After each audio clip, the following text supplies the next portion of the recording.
A terrifying day. An earthquake rocks Vanuatu. On December 17, 2024, a huge 7.3 magnitude earthquake hit the island nation of Vanuatu. It happened at 12:47 p.m. local time, just 19 miles west of the capital city, Port Vila. The shaking spread across the islands, and even further. This beautiful place, known for its beaches and green land, suddenly became a scene of chaos and destruction. The strongest shaking was felt on the main island, Ifate, and the nearby islands. Buildings swayed back and forth, walls fell down, windows broke, leaving piles of debris and dust everywhere.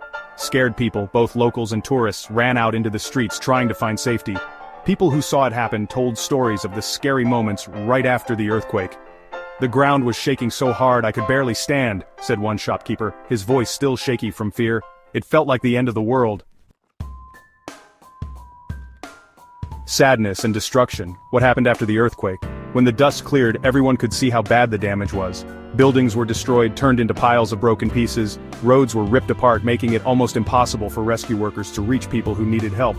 The problems went far beyond the capital city. Reports of damage came in from all over the islands, showing how widespread the destruction was. Coastal areas were hit especially hard. Landslides blocked roads and stopped vital supplies from getting through. The earthquake really hurt important things like power lines. The island went dark, making communication and rescues very difficult. Hospitals, which already didn't have many resources, were packed with injured people. Doctors and nurses worked very hard, taking care of the wounded with whatever little supplies they had. We don't know exactly how many people were hurt or died, but early reports say many people were affected. The Red Cross said at least one person died, but they're worried the real number is much higher. The Ring of Fire. Why Vanuatu is in a dangerous spot. Vanuatu is located on the Ring of Fire, a zone with lots of earthquakes and volcanoes around the Pacific Ocean. This area is always moving. Huge pieces of the Earth's crust, called tectonic plates, are always bumping into each other under the ground. The earthquake in Vanuatu reminds us of the powerful forces under our feet. The nation is on a subduction zone, where the Indo-Australian plate is slowly going under the Pacific plate. This causes a lot of pressure, and that pressure is sometimes released as earthquakes. Vanuatu has a history of earthquakes.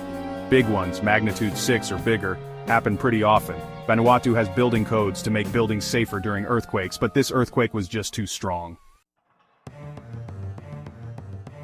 Hope among the ruins, help, and rebuilding. When news of the earthquake spread, countries around the world sent messages of support and offered to help. Australia and New Zealand, Vanuatu's neighbors, were among the first to help, promising aid and sending rescue teams. Other countries and groups like the Red Cross and the United Nations are also sending help and people to support the relief effort. Getting help to everyone who needs it is very hard because of the damaged roads and broken communication lines. Even though things are very difficult, the people of Vanuatu are known for their strength. They've been through natural disasters before and have always rebuilt. Recovering will take a long time and be hard work, but with help from around the world, Vanuatu will rebuild and heal.